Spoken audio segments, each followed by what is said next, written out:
Welcome to PodcastOne. We hope you'll support our sponsors who bring you these podcasts absolutely free and with limited interruptions. And of course, we appreciate you listening to this show, which will get started in just a second.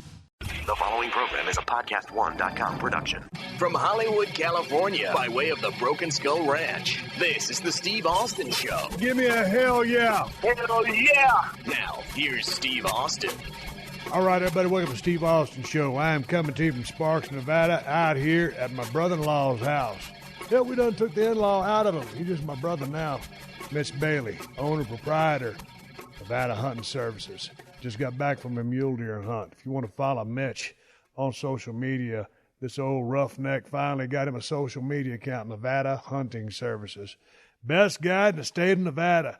Mitch, how are you? You old rebel rouser? I'm doing really good today. God dang, we've been hanging around for 5 days. I know you're about ready to run my ass out of here. My wife, your sister, is flying out here tomorrow morning. We're going to look at a piece of property right down the road. We're going to see if it ends up being the Broken Skull Ranch 2.0. You know, I am born and raised in Texas. That's where I'll always be from. That's where my family is. I still have property in Texas. But I'm looking for a place in Nevada because it's about a 400-mile drive versus 1,500. Do you think you'd be able to handle your brother, your new brother, living about 50 miles away from your ass? You might get more gray hair. Your liver might get more damage than it already is because I will be within striking distance, and I will drive over here, or you will drive to my place, and we will drink whiskey. As you listen to today's podcast, there's only one or two cuss words. There's no F-bombs. I supplied the cuss words. There's maybe two or three. They're very minor. Couple of hunting stories. We rode around out here in buggies, and it was my first mule deer hunt. You're going to hear about that.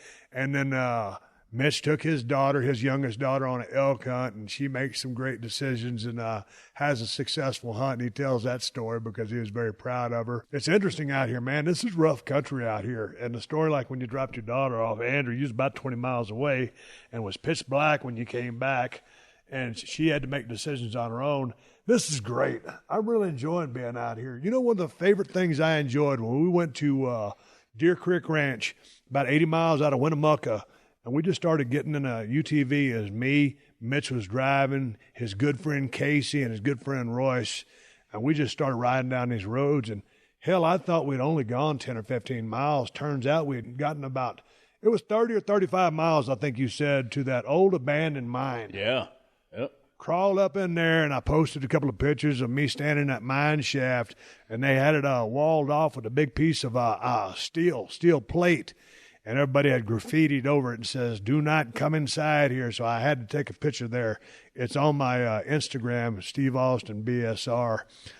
Mitch is out of the Stone Age, and he started his social media account, Nevada Hunting Services. You can see kind of the things that he does here in Nevada. But, man, if I end up at that place, we'll just I think the place has a guest house. You have to come by over here and there. Well, I figured to come by and hang out quite a bit. I got a fishing pond in the backyard. If it comes to be, you can catch all my fish and drink all my whiskey. Catch all the fish, drink all your whiskey, stay in the house, make myself welcome.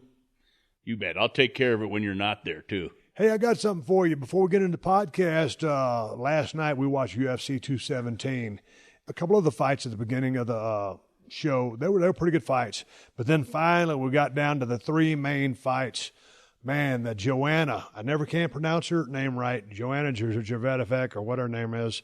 And, man, she was going against Rose, and I have a harder time saying her last name, Namajunas. And God dang, the girl from Poland, she'd been a champion for, I think she'd had 7 title defenses. Yeah. She was bad to the bone. She was intimidating her opponent at the weigh-in. She was very aggressive. And, man, Rose Namajunas was just really soft-spoken. Joanna's 30. Rose was 25. And, man, she'd really picked her game up. She's very unassuming. She buzzed her haircut, really cute chick. And, man, I'll tell you what, dude. The bell rang, and I think it was 3 minutes, 3 seconds in. Wow. Catches I don't know if it's a left hand or a right hand, drops Joanna. Boom, down with another shot, finishes her. New champion. I think the women there was 115 pounds What an awesome fight. Oh, that was a great fight. God dang, that was worth the price of the pay-per-view right there. And I was thinking, the thing about that Joanna is, as champion, man, she just lives and dies by that belt. And she's so proud of being a champion. And she's very, very confident, and she's very, very talented. But holy smokes, my buddy, Joe Romero, who does a lot of my T-shirt designs, had sent me a text message. He goes, man, this fight is going to be a lot closer than people think. This Rose is an awesome fighter. And Joe, you called it dead on the money. She defeated the champion. She's now the champion, and that was a badass fight. And then the next fight that was badass was, I'm going to mess this guy's name up again too, was it Cody Garbrandt versus TJ Dillashaw? And I guess both those guys had come out of Team Alpha Male out of Sacramento. And I don't know what the riff was. We had the sound turned down because we was mixing some drinks. But anyway, it was a hell of a match. I was texting back and forth with Joe Romero. And he goes, who you got? And I said, I think I'm going to go TJ. And I think what happened in the second round. But anyway, in the first round, goddamn, that Cody hit him with the shot right there about 10 seconds before the bell rang. I think if that bell hadn't rang, Cody would have beat him hands down because he had him hurt so bad. TJ, to his credit, recovered during the minute break, got back in the fight, and I think you listen to Joe Rogan, he calls those fights so well. He just says Cody has more tools. And there was DC, my buddy Daniel Cormier, talking along with John Anik, I believe. And god dang, there was the shot. And TJ Dillashaw swarms him. And what was that? Was that a chokeout? No, that wasn't a chokeout. The chokeout was in the finish. Anyway, TJ Dillashaw gets his belt back in that division. That was another great fight. And then the main event. GSP making his comeback after, 4 years gone, however many years he's been gone. He looked like $1 million. But I was thinking, as long as he's been gone, man, I don't know what to expect. And Michael Bisping, man, that dude, he just loves to fight. He's tough as nails. He's kind of that scrappy kind of fighter. He doesn't look like the pure athlete that GSP does. And god dang, that was a good fight. And I'll be damned if GSP didn't choke him out. Set a trap for him. Rogan called it as it was going down. Get the rear naked on him. And man, Bisping didn't want to tap. He ended up tapping. And that was the end of the story. It was a great night of fights, wasn't it? Great fights. All of them were good. And you know what I was mad about? Not sure.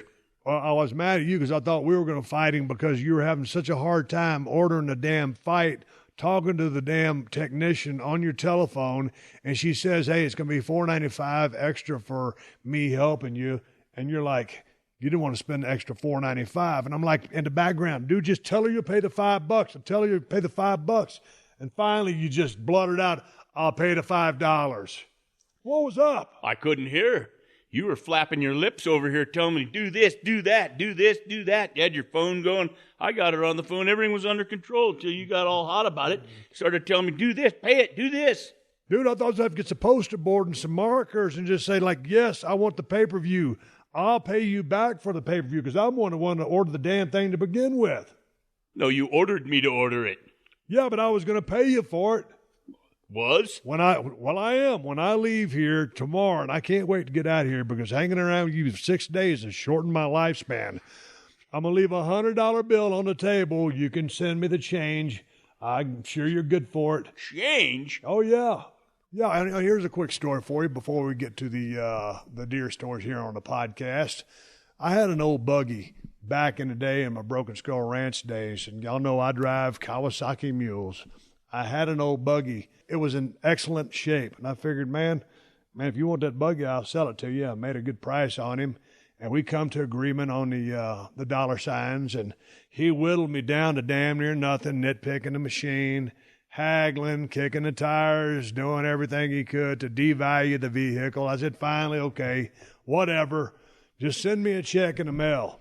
So sure enough, finally, he gets the unit hauled up here to Sparks, Nevada. He's got a nice unit, and all of a sudden I get a check in the mail, and I'm about to look at the check and smile because I'm going to put some money in my bank account, and I'll be damned if the check is not made out to Steve Austin. I'm Steve Austin. I was the owner of said unit. My name is on the title, And he wrote the check out to, and this is a real kick in my ass, he wrote the check out to my illustrious wife, his sister, Kristen Austin. What kind of nickel and dime BS is that? You gotta be kidding me. No, technically, I still own that unit because you never paid me for it. No, I paid for it. I'm getting rid of this punk of shit. It don't run worth the crowd. I'm getting rid of it. Well, Steve, give me an opportunity to buy it. I'll get it out of your hair. Get it out of my hair then. Send a check to your sister. When I said send a check to your sister, I didn't mean put her name on it. Put my name on it. My wife is the person that goes out and checks the mailbox. Her mother is obsessed with mail. She checks her mailbox 6 times a day till she gets the mail, then she goes through it. This is one of the genetic traits which my wife has inherited, so she's always worried about the mail. Someone's going to steal our mail.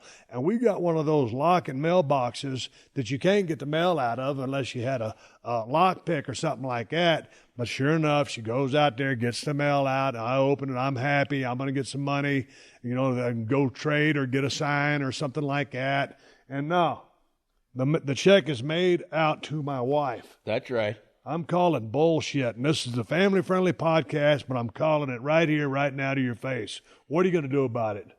There ain't a whole lot you can do about it. It happened 6 months ago, and my wife's already cashed the checks. I'm screwed.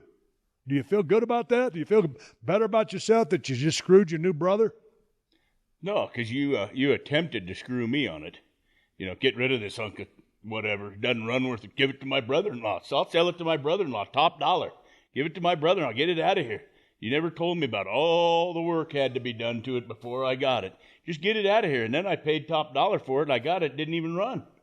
Top dollar? I gave you the best price you'd ever get on a unit like that. You did? Well, here's the funny thing. Mitch had come down to Hunter Broken Skull Ranch last season, and I had the unit all slickered up for him, washed it, everything. Said just had a tune-up on it. She'll be fine. He takes his significant other out to the deer stand and damn near has to have her push him back while he turns the steering wheel. Why couldn't you push and she drove the damn thing, you slug? Oh, thing was spitting and sputtering the whole time. Oh, no, you left the best part out. What? You're in your brand new buggy. Ted's in his brand new buggy. Ted's old buggy's parked, and I get the one that you just had tuned up that don't run. I'll give this to my brother-in-law. It was only a 4-mile walk back. Hey, before I get to the bottom of this podcast, we're talking hunting stories. My trip over to the Deer Creek Ranch, Unit 34, Humboldt County out there. And right out of Winnemucca, Nevada, by about 80 miles. Go to Winnemucca, hang a left, and you'll be there at 80 miles. Awesome country. I got a text message while I was hanging out. We was waiting on UFC 217 to start. Mitch's buddy Casey comes over. He's a big fight fan, so we got the UFC dial in. Mitch has ordered it up. I was giving him all the cue cards, smarting him up on how to order a pay-per-view. And then my wife calls me. She goes, "You're not going to believe this." And I said, "What?" So this is that process where I got to make like 15 guesses as to what was happening. Yeah. And she goes, "Somebody just tried to steal your truck." And I said, "This family-friendly show," but I said, "Bullshit." She goes, "No." I said, "What's happening?" So then I get the panic alarm goes off because I'm 450 miles away. Someone's trying to steal my pickup truck in the kind of neighborhood. I live in a pretty good neighborhood. Got a security gate, got a security fence, got cameras everywhere. And I'll be damned if somebody didn't go out there and jimmy through the passenger side door of my prized 2003 Chevy Z71, 80,000 miles. I'll post a picture of my damn steering column, shattered my steering column. I guess it shoved a screwdriver into the ignition. I believe they had it running. And then my next door neighbor and my neighbor across the street, both dog lovers like me and my wife, I think they rattled them, startled them, and they peeled out and they left my truck there. Mitch, there is no lower form of human being on God's green earth than a thief. Especially the thief that's trying to steal my prize Chevy pickup.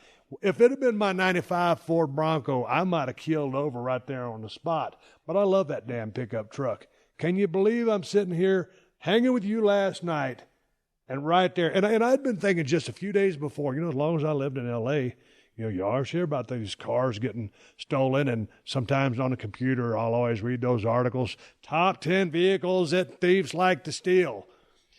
I'll be damned if somebody had to ride by my house, see that silver and white pewter Chevy Z71, cab and a half, 5.3 liter, and tried to steal it. Unbelievable. Unbelievable. I bet they even knew whose it was. What a piece of trash. Now, here's the thing. The saving grace of it was in my center console, I had all my insurance information, all my documents, everything there. Probably a couple of $20 bills for some. I always like to keep some spare change here and there. And boy, watching some roughhouse going on here between Jacksonville Jaguars and the Cincinnati Bengals. Things are going haywire down there. They got a real fight. I'd rather watch the fight than the dancing in the end zone anyway. But anyway, hey, here's a shout out, or this isn't a shout out. If this sorry sack of scum that tried to steal my damn Chevy truck is listening to this podcast, and I doubt you are because you're probably not smart enough to listen to the best podcast on planet Earth, you're a sorry, low-life piece of shit trying to steal my prized pickup. Go get your own pickup. That pickup was bought and paid for with hard, back-breaking work that I put in to afford it. And those 80,000 miles I've been driving it up and down the roads of Texas all the way out to California, I've enjoyed that pickup. That's my pickup. Keep your greasy, grubby paws off my shit. And if you want something, go put in the work and buy something yourself. Don't steal something that I work my ass off for. Go F yourself. Anything to add to that? I got nothing to add. I'm coming right back. I'm over here with my brother, Mitch Bailey. We're in Sparks, Nevada. We're talking hunting. My mule deer hunt in Winnemucca, and his daughter's hunt, Andrea, on her illustrious elk hunt. We're shooting the breeze out here in Nevada. My wife's coming down looking for a piece of property, then hauling ass back to the mean streets of Los Angeles. Mitch Bailey, my brother-in-law, is my guest today, owner, proprietor, the man who runs Nevada Hunting Services on social media at Nevada Hunting Services. Stay tuned. We're coming back with a badass podcast. Pro wrestling fans, join me 4 days a week on the Wade Keller Pro Wrestling Podcast, where we cover Raw, SmackDown, the hot topics in pro wrestling, and interviews with stars on camera and people who work behind the scenes, such as ex-creative team members. New shows drop every Tuesday, Wednesday, Thursday, and Friday, and you can hear me and co-hosts cover professional wrestling like no one else. With 30 years of experience, I cover pro wrestling with an independent voice, unaffiliated with any wrestling company. Recent guests have included Jim Ross, Teddy DiBiase, Jack Swagger, Lillian Garcia, Sean Mooney, Stan Hansen, and more. Find my show at Apple Podcasts, just search Wade Keller, or on the PodcastOne app. This is the Steve Austin Show. Well, I'm sitting here in Sparks, Nevada, hanging out with my brother-in-law, Mitch Bailey, of Nevada Hunting Services. You okay, man? You finally got on social media and opened up an Instagram account. Congratulations. At Nevada Hunting Services, if you want to follow Mitch Bailey. How are you this morning? Don't look at me like that. I'm doing really good, Steve. I've had a wonderful week. Beautiful weather out there today. Cruising around Nevada with my favorite brother-in-law. I thought we were going to drop the in-law stuff and just call each other brothers from now on. Okay, brother. Don't get carried away. We went on a 5-day hunting excursion. I left off from Los Angeles and drove, stopped in the town of Bishop, got me a Diablo sandwich, a pastrami sandwich at Schatz Bakery. If you ever pass through that route on 395, you got to stop and get you a sandwich. It's the best damn sandwich you'll ever get. I rolled into Nevada. Turns out Mitch had to work the day we were supposed to leave, so he worked. I followed his buddy all the way down. We went to Winnemucca, which is about 120 miles from here. About 165. 165, and then we hooked a left at Winnemucca and went about another 80 miles towards, well, we turned off at Idaho, but then we was not too far from the Oregon border. Good country out there. It's beautiful country. Right below the base of the Jackson Mountains. And our unit was 034. You've hunted that unit for how long?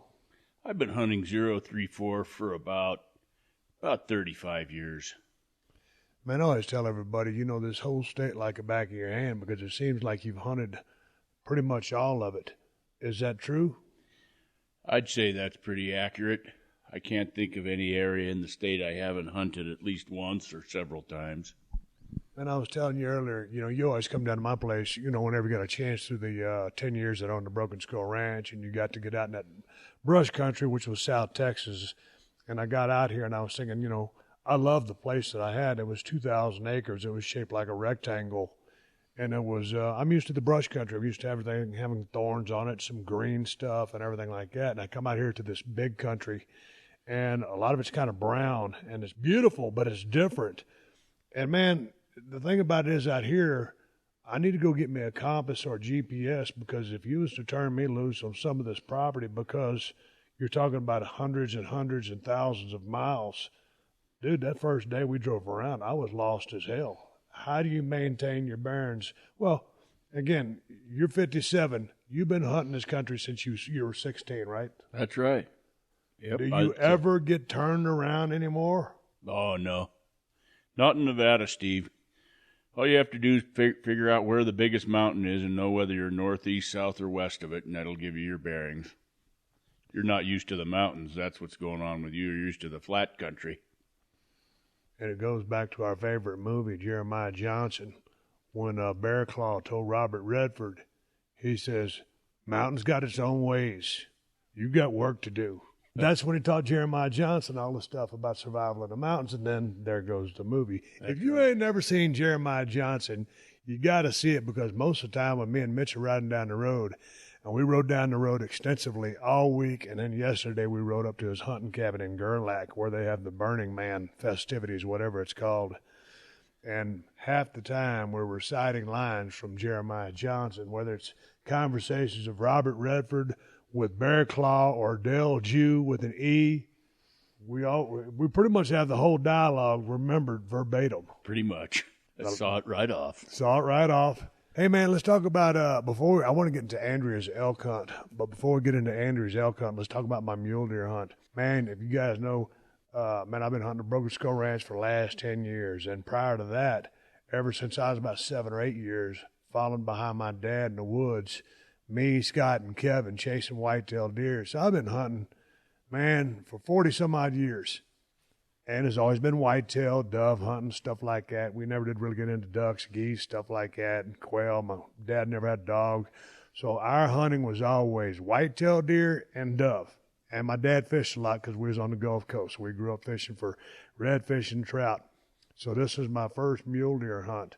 And it turns out that when you come to, or you want to hunt in Nevada, you got to put in for a draw.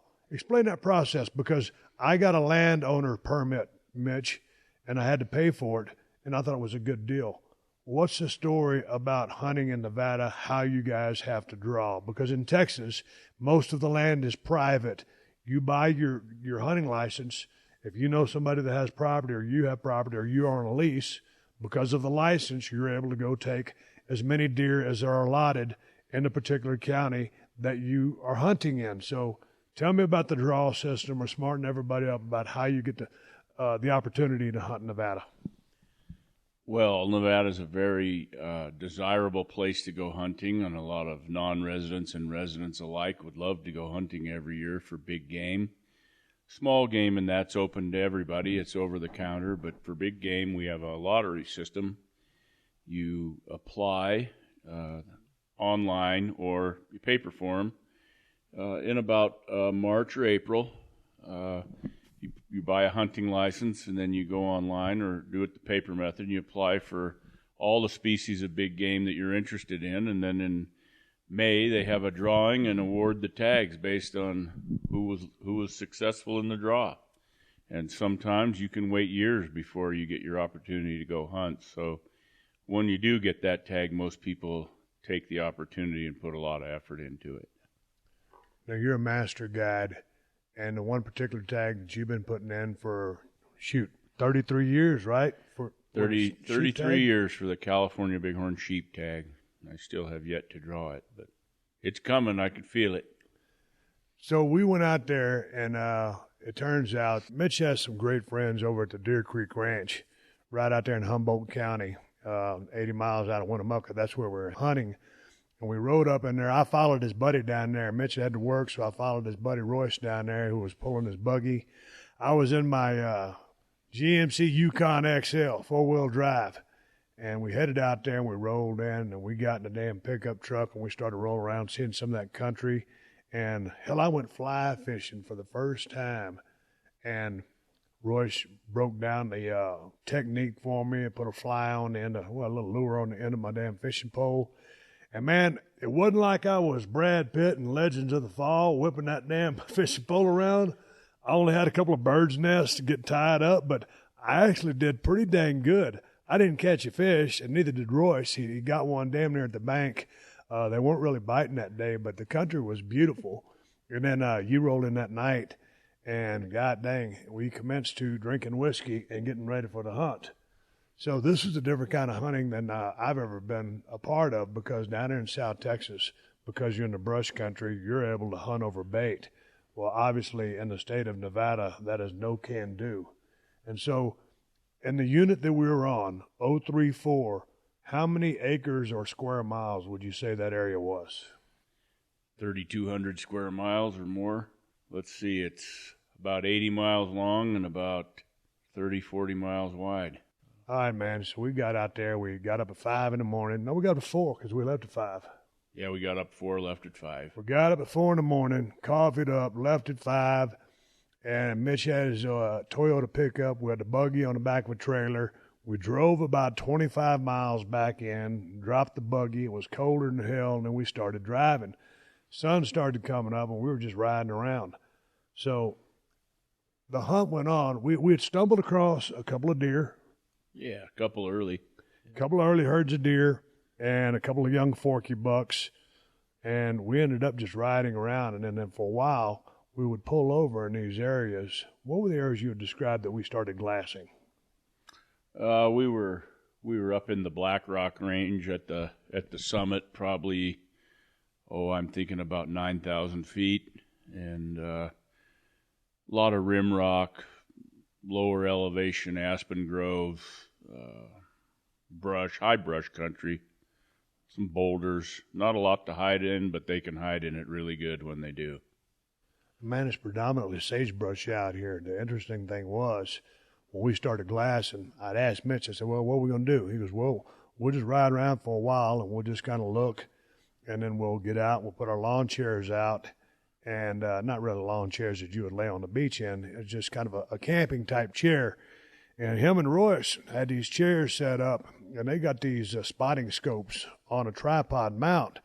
And you can glass with those things either standing up and get a swivel going, or you can just sit down and do some real intense glassing. So, man, I'm sitting there kind of wandering around looking, hiding behind rocks, just laying up on a rock. If you look on my Instagram account, there's a picture of me leaning against a rock. Sometimes Mitch would just find a low rock, and he'd just lay flat on his back, have his head propped up in that lock, and be glassing like that. But on this particular section, they were sitting there in their camp chairs, glassing, had the tripods out so that they were just sitting down and using the glass. And how far out were you glassing? I think we're looking anywhere from 1 to 5 miles. Pretty safe to say that we'll pick up deer at 5 miles that are up, and bedded ones out to 2-3 miles even with those optics. When you're doing that, I mean, you're looking for the tip of a horn, the white of an ass. I mean, what are you looking for? We're looking for anything out of the ordinary. I've often asked myself how many deer you'd see if they didn't have a white ass, but that's usually the giveaway. They turn that white ass toward you and it sticks out. That's what you grab, or an antler or movement. That's usually what triggers it. Man, you guys were sitting there glassing. I took off on a little hike, and god dang, man, we was already about, like you said, 9,000 feet, and I was going up the side of a mountain. I got to the top of it. I was blowed up because of the whiskey drinking session the night before, walked over to the other side, and then came on back, and I'm thinking to myself, holy smokes. I mean, I was talking to Ted Fowler, 361, on a previous podcast. I told him I was going on a mule deer hunt. He goes, oh, man. He goes, get ready to glass because you're going to be in your binoculars a long time. And I'm out there with some nice Leica 10 by 50 binoculars, ones I've been using for 15 years. And I'll never, those things will last a lifetime. It's good glass. And it's strong enough, but when you're really trying to pick those things out of woods, you need those spotting scopes. Absolutely. We're either using our 15s, 15 by 56 Swarovski binoculars, or we're going to have our spotting scopes dialed up 20 to 50 power while we're looking. And, you know, if you don't know what a power reference is, it's every one power is equal to human vision. So 8 power, 8 times human vision, and we're looking at 50. So it's 50 times greater than a normal human being sees. So that's what gives you the advantage at the long distance. Normally, when we're hunting down at the Broken Skull Ranch, I mean, you're looking at it, because it's more of a management type thing, because we were high fenced, you know, there's no sense in taking a high risk shot. So really on our cold bucks and even our trophy bucks, you know, we're shooting out to about $150.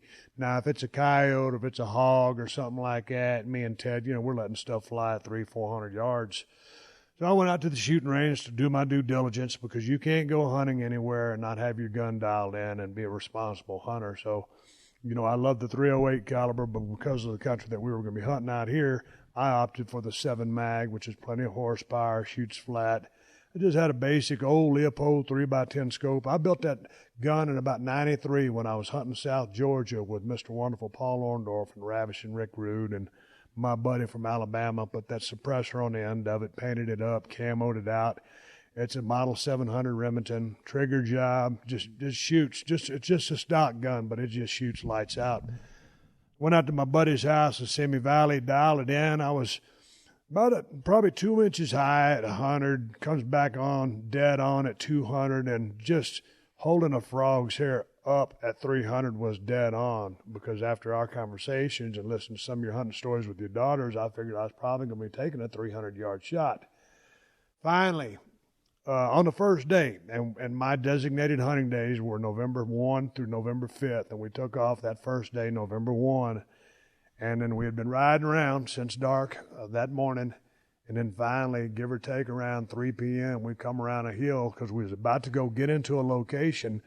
Mitch and us had spotted a couple of different sets of does, and before we get to the buck, we had seen a couple of those forky horn deers. The rut was in full swing, so why were we heading back to get to where those does were, Mitch? Well, you know, there was an awful lot of does we saw that morning. We probably saw 4 or 5 groups. One was a pretty good group, about 20 does, and there was an immature buck in there, you know, a fairly good-sized foreghorn, but you knew he wasn't going to be the breeding buck, so I figured the breeding bucks were already out of there when the sun came up, but they were going to be close, and after sitting off by themselves all day, they'd be headed back to those groups of does for the evening. You know, they can only stay away so long, so I figured they would, after a day of sitting on the hillside waiting to get busy with those does again, they'd show up, and that's exactly what happened. But before we could get there, we was going back down to get in position. We rounded a corner, then up on the side of a hill.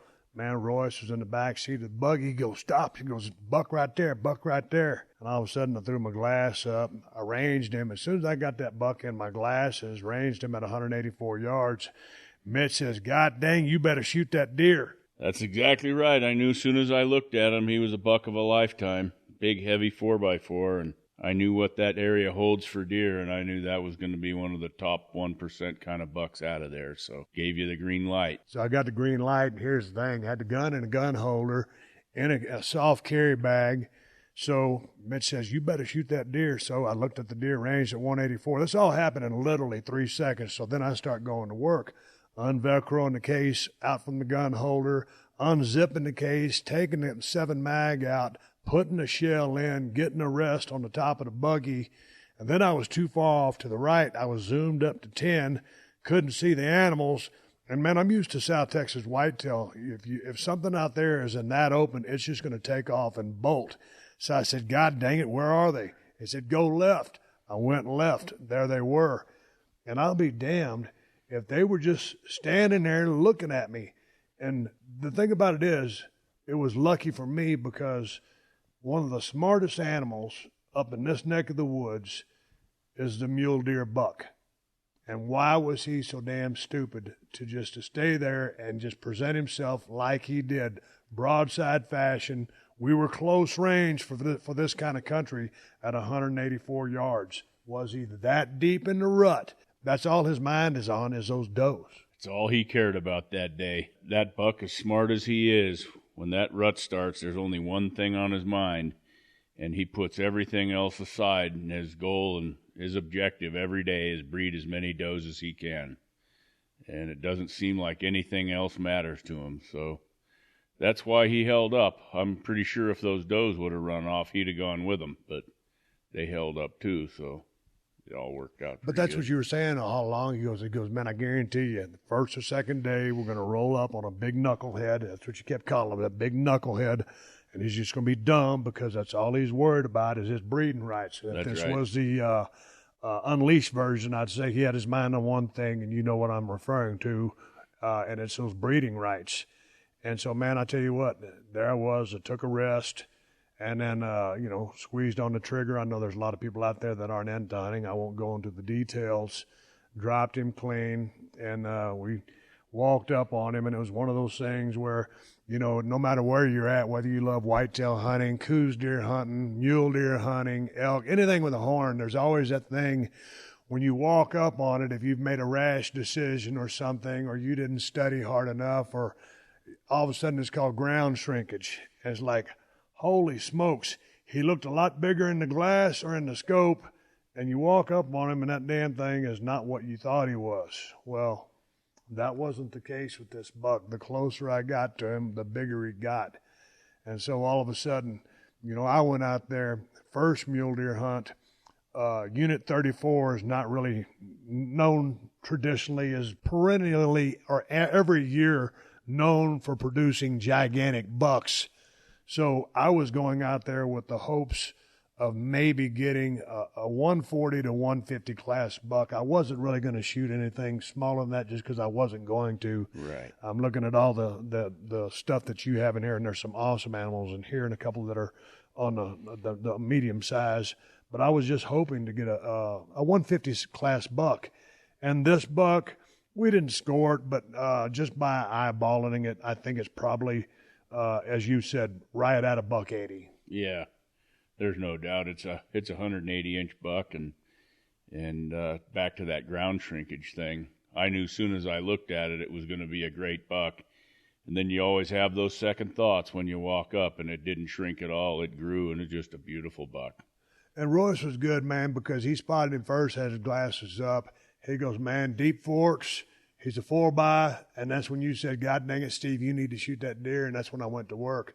But it's experienced eyes because he's been guiding, not quite as long as you, but he's one of your buddies. He sub-guides for you, or you guys work together. You bet. But it was a team effort, and it's me, man, I can size up whitetail pretty damn quick, but out here in this country, as soon as I saw him, I was thinking, God dang, that's a pretty good deer, but I was waiting for that green light. Mm-hmm. Got the green light, and everything worked out great. So, man, it was an awesome hunt, and the thing about it was we had 4 days left to kill. So we went and picked up the buck, took it back to camp, got it all cleaned out. It was nice because the cold weather rolled in. We was able to air that meat out, get a good chill on it, and dropped it off at the processing plant. I've already stopped by the taxidermy shop, got a deposit down, picked out how I want that thing fixed up and ready.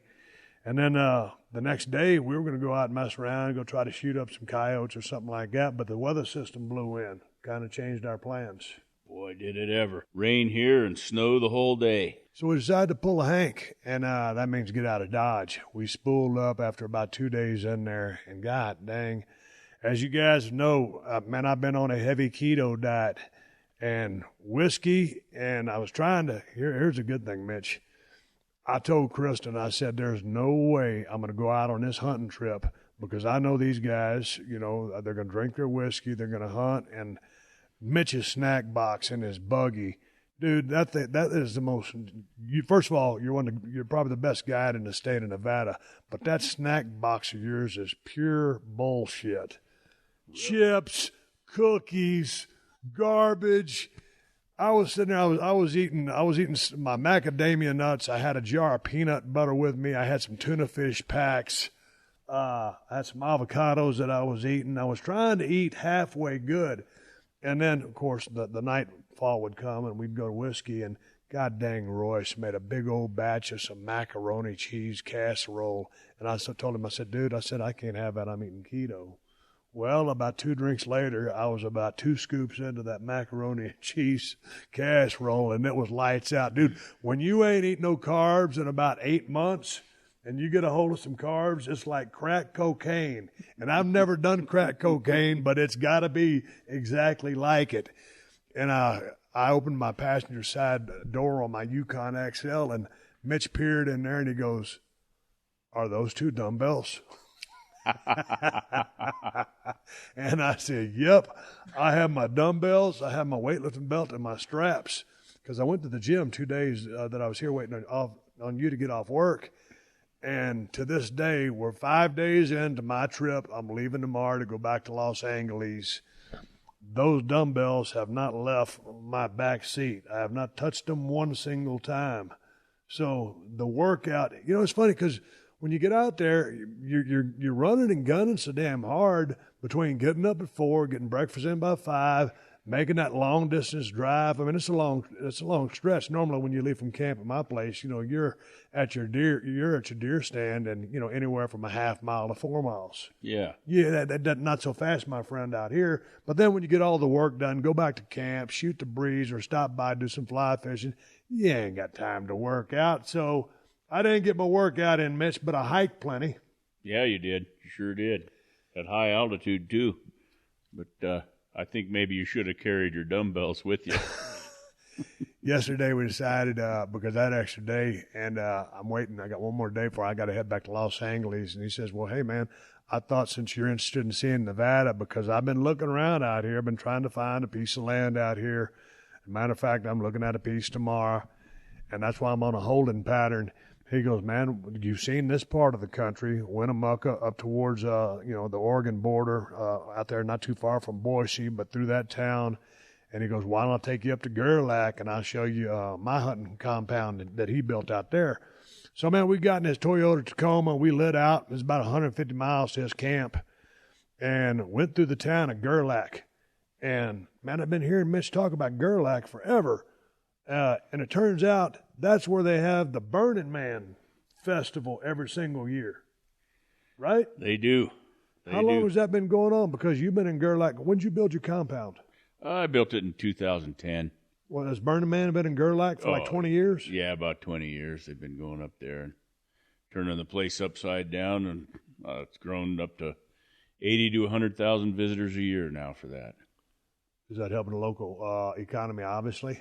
It helps the local economy. It takes the whole town over, and with only one or two roads in and out of there, it gets pretty congested. But the rest of the year, it's just a little cow town out in the middle of nowhere.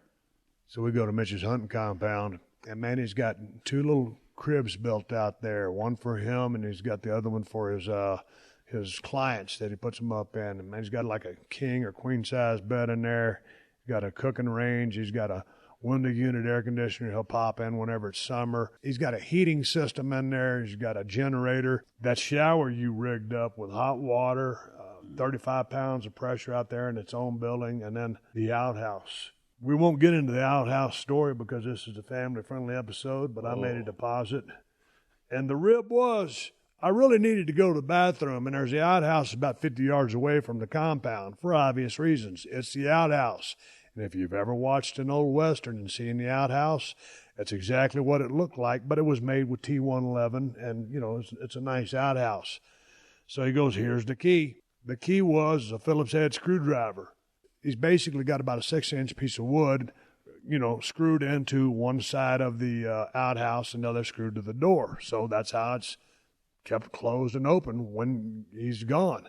So, dude, I need to go, and I need to go bad. And I'm trying to unscrew this thing, and he's got about a 9-inch screw in that damn thing. Finally, I yell back at him, "Which screw is it?" Well, I'd been screwing on the wrong screw, the one on the left. So I screwed that bastard back in, started unscrewing the one on the left. I was standing real close-legged because I was about to have a damn accident. As soon as I got the damn door open, I sat down and magic happened. Sorry to talk about this on the Family Friendly Show, but I got my business taken care of. And we went over to Mitch's cabin, and we were just sitting there shooting the breeze, telling hunting stories. I had my Carhartt jacket on. Mitch had all his full camo on. We're shooting the breeze. I looked over there, and I spotted about a bottle of vodka with about maybe a third bottle left in it. There's some red Solo cups. Then, up above the sink, there's some Mr. and Miss T's Bloody Mary mix. And the ice chest that we brought, there was ice cubes. I said, God dang, it should be a good place for a Bloody Mary, wouldn't it? Sure enough, there was just enough mix for 2 Bloody Marys apiece. And then we hung around for a while. We locked up the compound. And he goes, well, where you want to go? What was the route we ended up driving? Because here's the thing. Coming from Texas, almost everything is literally private land. I own 2,000 acres. My neighbor's got land, all this, that, whatever. So you stay within your fence boundary. Well, Nevada is 90% public land. And where Mitch's place is, he's got a 20-acre compound, but the rest is BLM. So basically, you got a small footprint to maintain, but you have hundreds and thousands of acres that you have access to. And all those roads back there. And before I continue the story, we only had a Bloody Mary and a half, so there was no drunk driving in this. We take off from the compound. What was that road that we was on? They call that the Bordwell Road. That's the old encampment down there, Bordwell Springs, and there was Fort Bidwell back there, too, back in the 1800s. Well, the thing about Nevada that gets me is, I mean, dude, when you leave the towns, there's nothing. There is nothing. So we had about a mile and a half back out to the main highway. Went down, that's the 447, up to the Lost Creek Road, and then back on BLM for the rest of the day. And I'd say we probably did another 100 miles or so on that time we left that highway till we got back to Gerlach. And then all of that land is available to hunt on. All of it. And that's what's amazing to me. And because if you're not into hunting, what I just like riding around on my Kawasaki mule or my four-wheeler. You can ride all that stuff. And the interesting thing to me was you could ride around every now and then. You'd see someone with a fifth-wheel camper or a camper set up, a couple of buggies, maybe a motorcycle or something like that, and people were just out there camping. And so that's what I'm looking forward to doing. And so we rode all those roads and then finally ended up back here. And when I took that road, I've been leaning towards Nevada. And after I got a chance to go up that one time, before we left Winnemucca, Unit 34, Deer Creek, when we went to that old mine shaft and rode up all that country, to have access to all that country is flat out unbelievable because you don't have that in Texas. No. God, that was sure a beautiful day, too. Leaving right from the ranch. Gosh, we put 35 miles on and we still weren't back to the ranch and going up that elevation, looking at the old abandoned mine, getting some nice snapshots for you, and looking at the old tunnels. We still have tracks in them and everything else from the ore carts. That was a pretty darn cool day. And we saw pronghorn antelopes. What sheep we found? We found a few sheep and all those deer down in there, and the antelope too. Yeah, but it was a successful hunt. Had a blast doing it. We're probably gonna do it again next year, aren't we? I'm pretty sure of it. I tell you what, my niece Andrea, how old is she? Andrea's 23. Andrea is 23. She's a registered nurse or a higher level than that. She's a super smart kid with a great job. And her and Mitch went on an elk hunting story. And right when we come back from the break, we're going to talk about that elk hunting story. I want to thank Mitch, Nevada Hunting Services. I got an awesome buck. I want to thank his buddies Casey and Royce for helping out cleaning the deer, and Royce for spotting the buck to begin with. And it was just an awesome time. I got my first mule deer, 180 class mule deer, which, man, again, way exceeded my expectations, and I had an absolute blast. All right, let's take a quick pause for the calls and get big ups to TrueCar. When you're looking to buy a new car, you want to feel comfortable that you're getting a fair price. With TrueCar, you can get information that empowers you with pricing context and lets you see what other people in your area pay for the car you want. It's pricing you'll see before going to a dealership so you can feel confident when you show up. And with TrueCar, you can connect with a local certified dealer of your choosing. When you're ready to buy a new car, visit TrueCar to enjoy a more confident car buying experience. Some features are not available in all states. And while we're on the subject of cars, let's figure out how you can save hundreds of dollars on car insurance for that vehicle. All you have to do is go to geico.com, and in 15 minutes, you can be saving 15% or more on car insurance. You can finish listening to this podcast, and immediately after, go to geico.com and get yourself set up. Extra money in your pocket, it just may be the most rewarding thing you do today. Hi, this is Chef Mance from the One Man's Opinion podcast. The biggest betting weekend of the year is finally here. which means more updated odds and props for Super Sunday. BetOnline is the world's most trusted betting platform and your number one source for online betting. They have hundreds of prop bets, MVP odds, and exclusive endgame live betting, making BetOnline your ultimate game day companion. With the largest selection of odds on everything from NBA, college basketball, NHL, and MMA, BetOnline provides you with all the action. Whether you're a seasoned fan or a first-time bettor, BetOnline offers you everything and more to enhance your game day experience. Visit the website today and make game day action count a little bit more. BetOnline, the game starts here. The Love Affair event is back at Whole Foods Market through Valentine's Day with sales to help you celebrate that special someone. Set the tone with gifts like scented candles and Whole Foods Market's 24-stem bunch of roses. Skip the reservation and make a sizzling surf and turf with deals on quality steaks, lobster tails, and more. Dessert pro tip? You'll find their chocolate-covered strawberries in the bakery department. Feel the love with delicious savings at Whole Foods Market.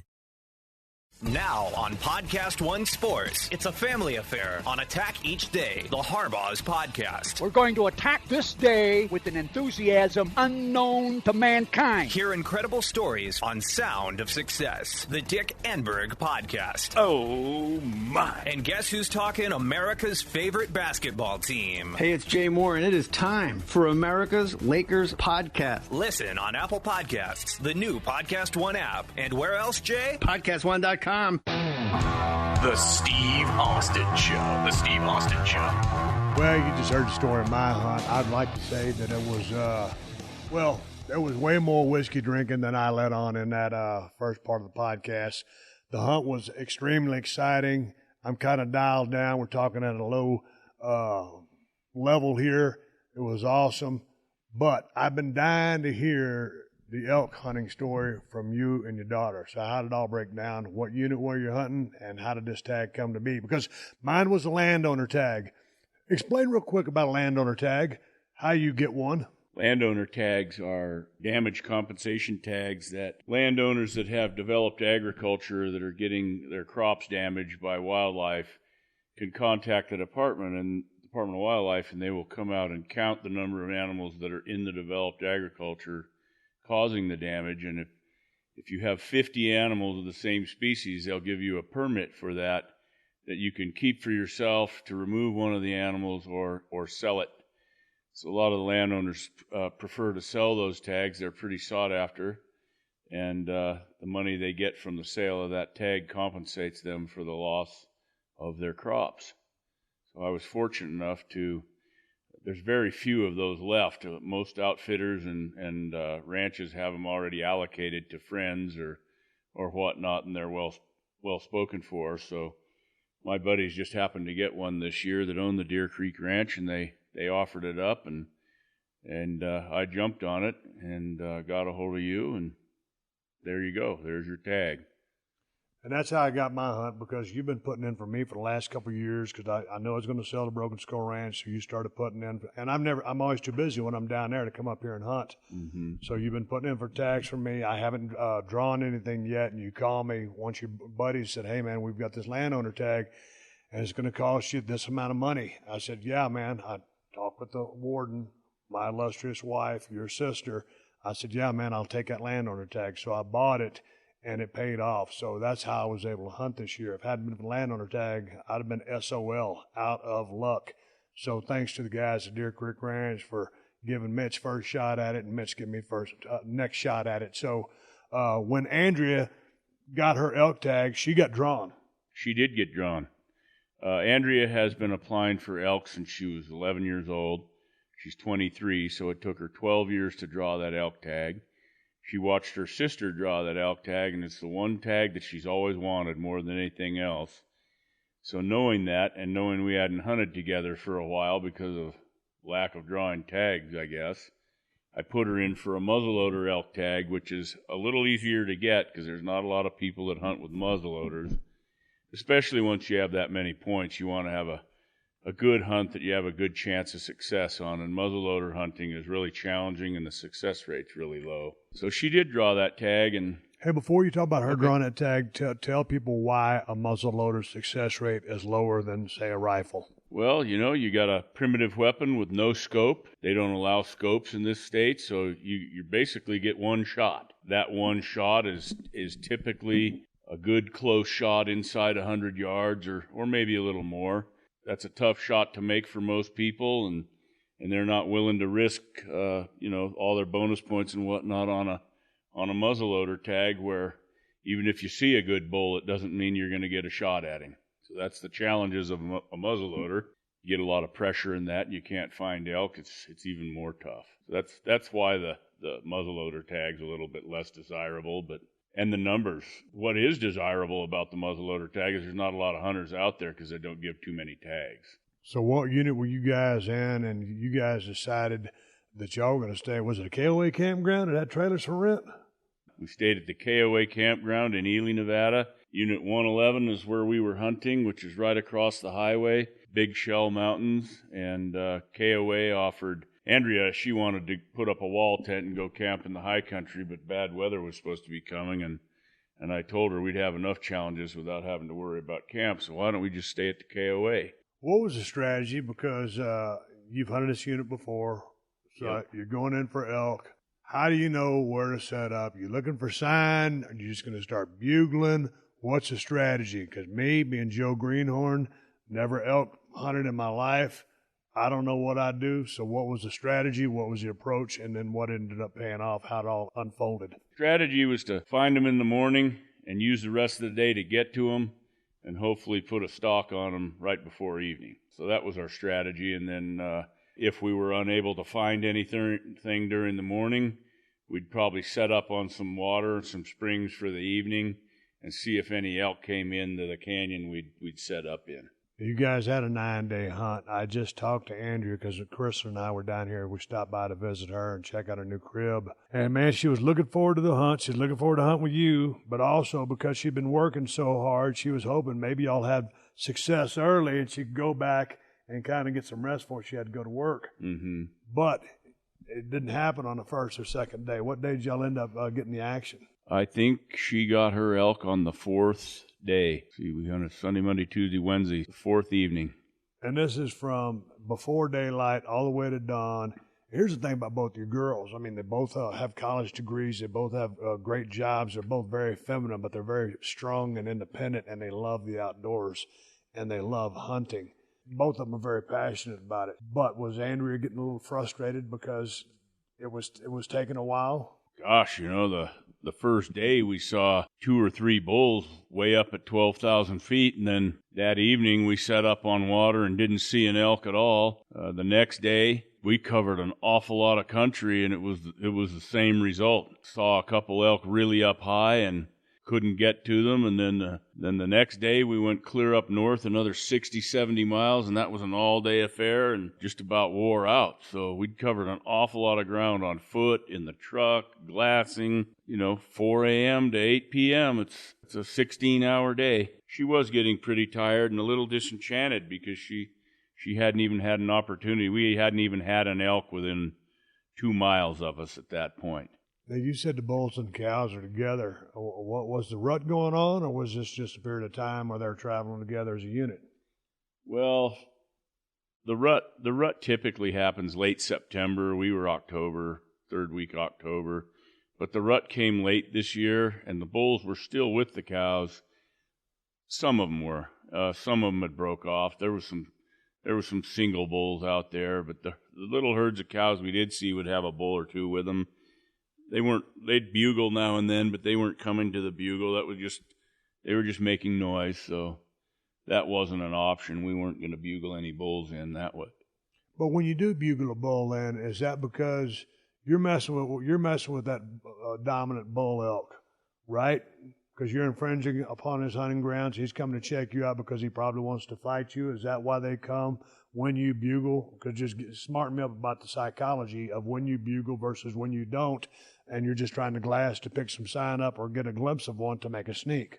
Yeah, typically when you bugle, you can bugle blindly, not knowing if there's any elk in the area, and you just bugle because if there's a herd bull in there, he's probably going to bugle back. then you at least know he's there. And once you're done with that, I usually won't bugle again. I'll go to the cow talk, and he'll think there's another bull in there and there's some cows, and he'll come down to check it out and steal the cows or fight. So that's how you usually get close to him. Once I bugle and he bugles back, I'll go to the cow talk and I'll go running towards him rather than wait for him, catch him halfway.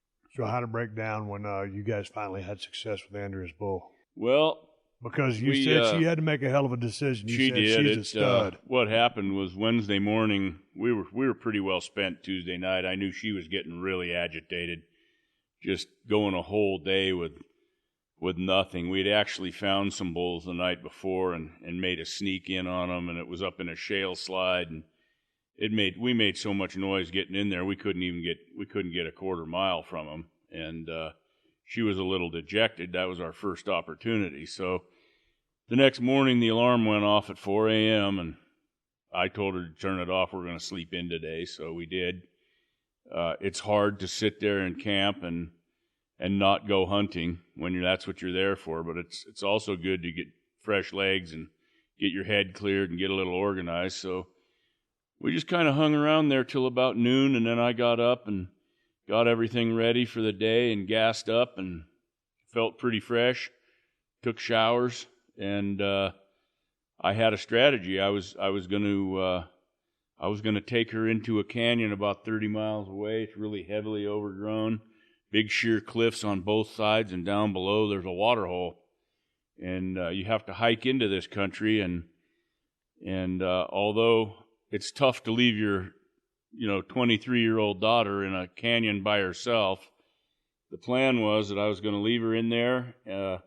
She was going to pack in real light. She was going to take 2 muzzle loaders with her and 1 extra shot and all the clothes she could muster because it gets cold in there. And I dumped her off and told her to hike up in that canyon, and I told her there's a rock pile up on the side of that hill. You'll see it. Climb up into those rocks and get yourself concealed and just wait. And I was going to cruise around in some country about 10 miles from there and look for elk.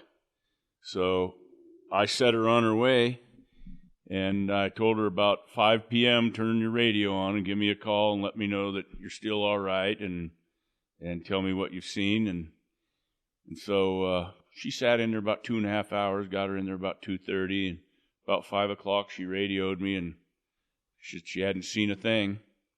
And when I left her with the 2 muzzle loaders that were loaded and ready to go, and 1 extra reload and a couple extra primers. And the only reason I gave her a couple extra primers was because I had them in my pocket. So we talked at 5, and I told her I'd be back about 6:40 to pick her up. So to start hiking out of there about 6, and it was about a mile or so walk out of there down to the nearest road. So I started looking for elk in some other places. About 6 o'clock, it was dark. And I thought, boy, I better not make her wait till 6:40, because 6:40 was just a number I had in my head. About 6 o'clock, I thought, well, I better cruise over there and at least get to where she can make radio contact. Thought I'd give her a jingle, and her radio was on, and I said, it's dark. You want me to come in and get you? And she says, I got an elk. And I said, what? She says, I got an elk.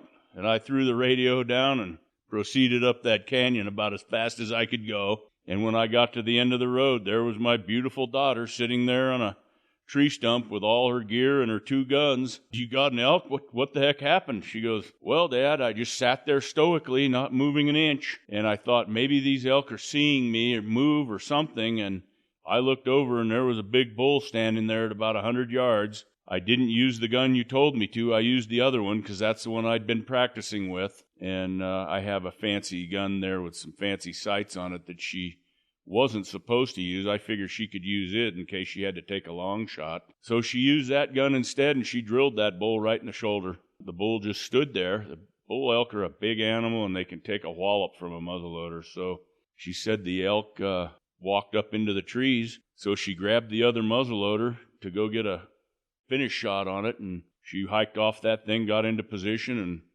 pulled the trigger, and nothing happened. So she put another cap on it, pulled the trigger, and nothing happened. And then she took it away from her shoulder, and the gun went off, had a hang fires are pretty common in muzzleloaders. You get a flash and then it takes a while for the powder to ignite. And so now she's stuck with a gun that didn't work. And I said, well, what'd you do then?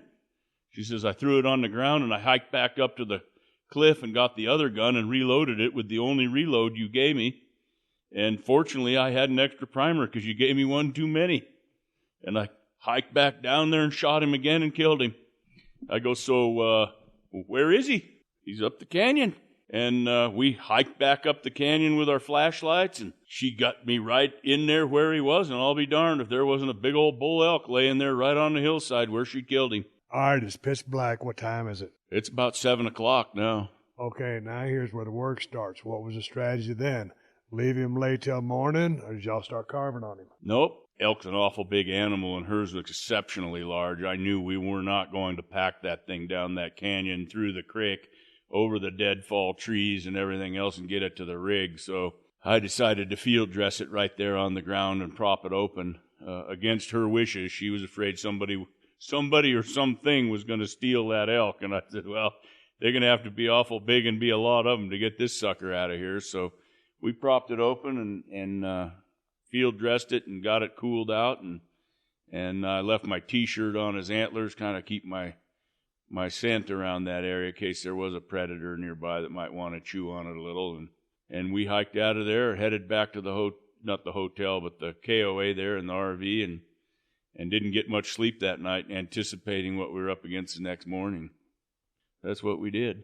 Yeah, but man, here's my elk hunting story from South Texas. I was hunting down my buddy close to the Mexico border, and he was a high fence operation. They had about 7,000 acres.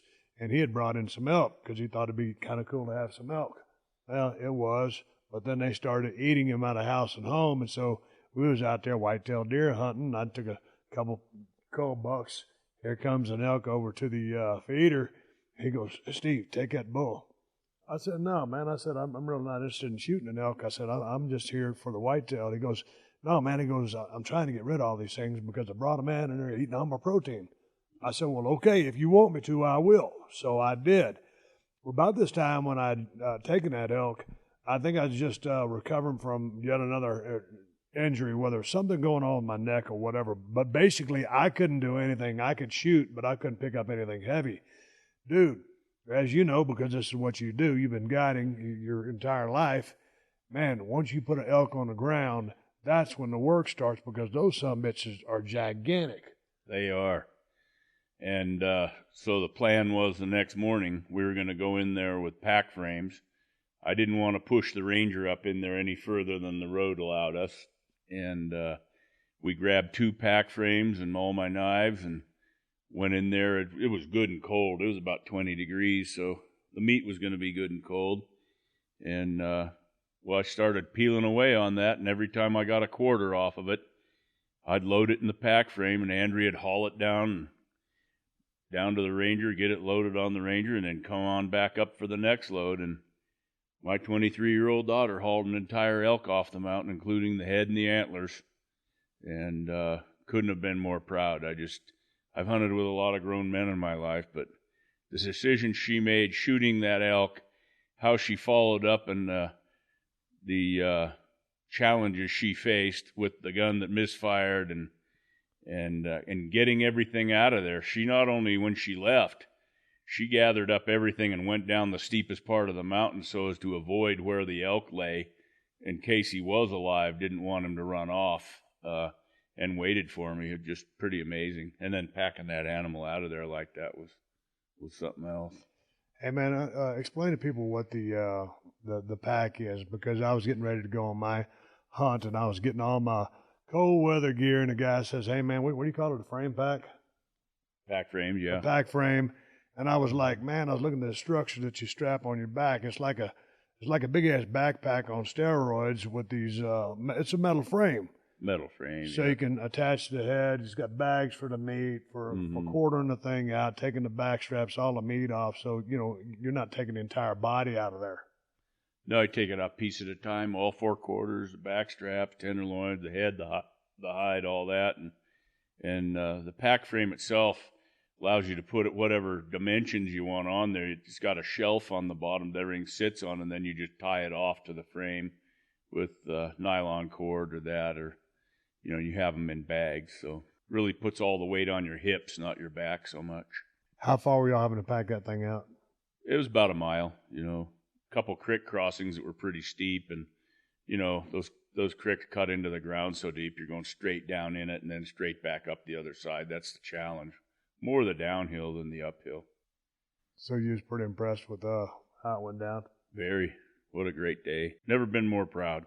What's next for, because your other daughter, is she putting it for a draw or what? Yeah, Brianna didn't draw any tags this year, my oldest, and your niece. So, you know, a little disappointed, but when you don't draw a tag one year, you know you have an extra bonus point for the next. So I'm thinking I'm going to put in for party tags with my girls, and hopefully all three of us can go hunting together for a change. That'd be nice. Hey, what was doesn't Bree have like one of the best bears ever killed in the state? She does. She killed the state record black bear in 2014. Boy, I don't know that record ever going to get broken. It was the 19th largest bear ever killed in the world. Pretty proud of that. Pretty proud of them for all their achievements hunting.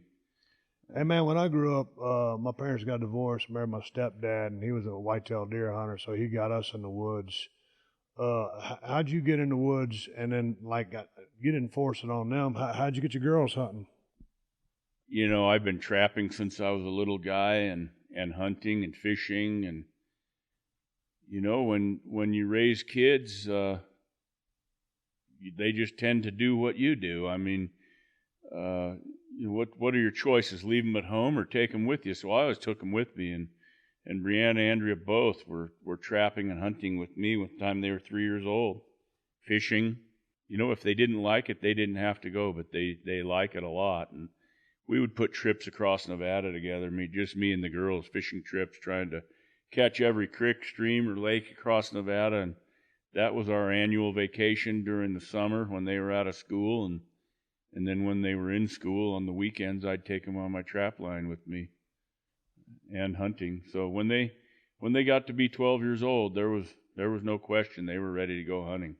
Not to get into a big a political discussion, but there's a lot of people out there that don't believe in hunting or whatever.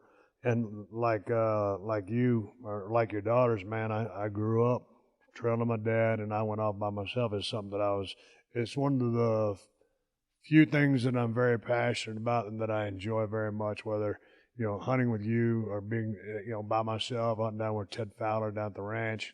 You know, when we came into town, we stopped by the game processing place. We dropped off the meat to get it made into bologna sausages and snack sticks, different stuff. And then we brought both the backstraps here to the house. And your buddy Casey came over last night. We watched UFC 217, and I cooked up a batch of backstraps. And God dang, that was some of the best meat I've ever had. And with the state of Nevada, you know, one thing that's cool to me is it seems like almost everybody here hunts. Everybody hunts. I mean, all my friends hunt. Classmates of the kids hunted while they were growing up. The biggest day in Nevada, it's like Super Bowl Sunday around here anymore.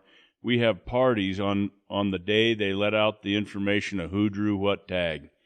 And I get invited every year, and there'll be 50, 60 people having a barbecue because the tag results come out on a day that we all know what it is at 4 p.m., and we're all checking our phones or the internet or even have it on the TV screen, and it's like Super Bowl Sunday when we find out if we get to go hunting big game that year. It's a big deal here, and for all the right reasons.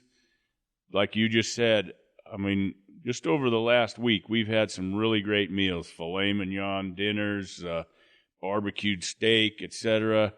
And last night you cooked up those backstraps off that deer, and I'm not so sure I could ever remember a day I had a better piece of steak in my life. It's what we eat. It's what we love to eat. It's good for you. It's consumptive use of wildlife. We all fit in the food chain the same way, and for anybody that's ever enjoyed wildlife, deer, elk, bighorn sheep, all of it, it's as good a meat and as good for you as you can get. So part of our lives.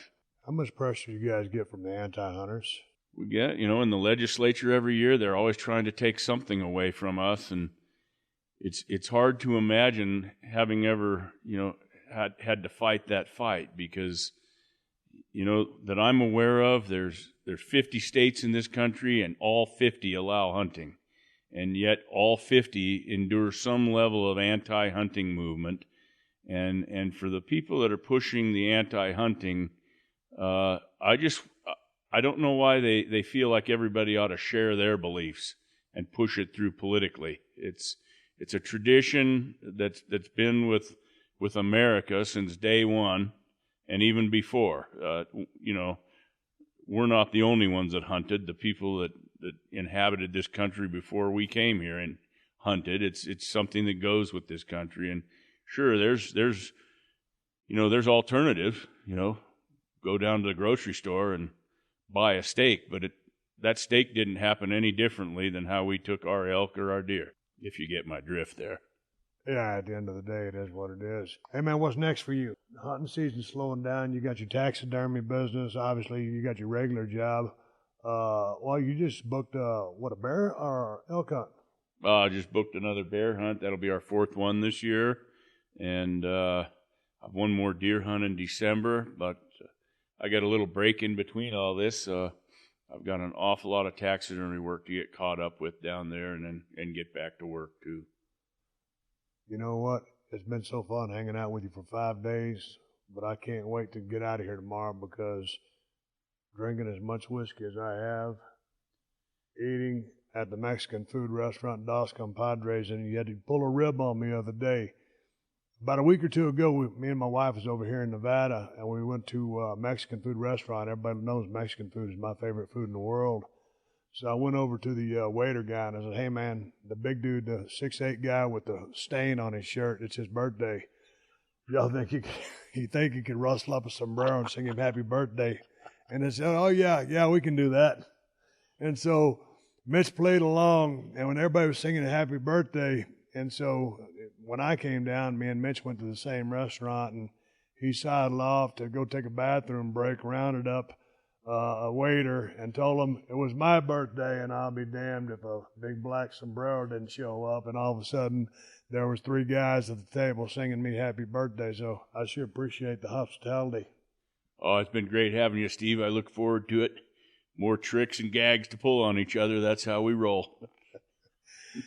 Mitch, thank you for a successful mule deer hunt. It was an absolute blast. Thanks to the guys at the Deer Creek Ranch, Casey and Royce for spotting the buck, and yourself for putting up with my shit. It was awesome, and I look forward to doing it again. Mitch Bailey is on social media. He's got his Twitter account, Nevada Hunting Services.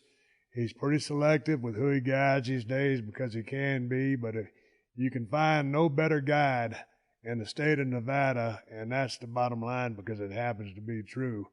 Mitch, enjoyed talking to you. Thanks for the hospitality as I stay one more night at your crib here and get ready to drink some Maker's Mark whiskey. I'll catch you down the road. Catch you down the road, Steve. All right, everybody, give me the go-home cue. It's time to wrap up this podcast and ride off in sunset. Before I do that, I want to thank Deer Creek Ranch out there on the outskirts of Winnemucca, Nevada, Humboldt County, Unit 034 for the hospitality and let me stay in their crib. Thanks to my brother, Nevada Hunting Services, Casey, Royce, everybody that helped out on the hunt. I had an awesome time. The state of Nevada has been very hospitable to myself, and I enjoyed my stay. Hey, man, before I wrap this close up, Broken Skull Challenge is about to ramp up in unbelievable fashion. We got some guys and gals coming out there that are fixing to raise the bar that you've never seen raised before. So stay tuned.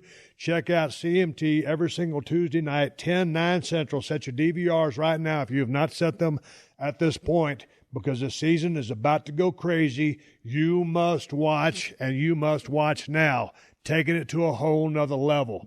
Hey, man, check this out. The best damn IPA on planet Earth is Broken Skull IPA, and that's the bottom line because I said so. It's brewed by my buddies at El Segundo Brewing Company, and you can find it in California at Whole Foods and Total Wines. If you don't live in Cali, check out InsideTheCellar.com and see if they ship to your state. And if you're looking for a pocket knife, which you may need one to fend off the thieves that are trying to steal your vehicle, check out my cold steel broken skull knife or the new working man's knife, and you can find them at my new Amazon store. Hell, Amazon has the best price on both knives. Just go to Amazon.com/shop/Steve Austin. And don't forget about all the badass T-shirts I'm wearing on Broken Skull Challenge. You can find them at ProWrestlingTees.com/Steve Austin. And I want to say one more thank you to all the fine sponsors of the Steve Austin Show.